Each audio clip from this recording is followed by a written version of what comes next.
yo creo que ahora es el buen momento. Ánimo. A nuestra querida alcaldesa, miembros de la corporación, junta de festejo, vecinos, amigos y familiares, buenas noches a todos.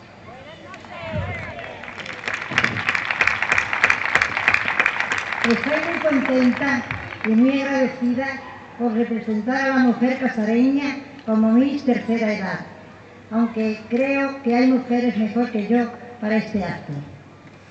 Sabéis lo que me conocéis, que mi familia ha sido siempre lo más importante en mi vida. A ellos, a los que están y a los que me faltan, quiero también dar las gracias por estar ahí siempre y por estar hoy conmigo. Y al pueblo de Casares, a sus gentes, también quiero darles las gracias porque ellos también son como mi familia. Los veo pasar desde mi casa y me gusta saber cómo están, qué preocupaciones tienen o qué alegría les hace sonreír. A todos os deseo una feliz feria y que la paséis en compañía de vuestros familiares y amigos y que la alegría de estos días inunde el resto de año.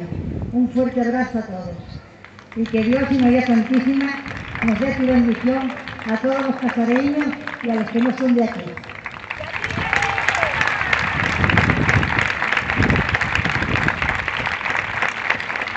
Nos deja así de fácil.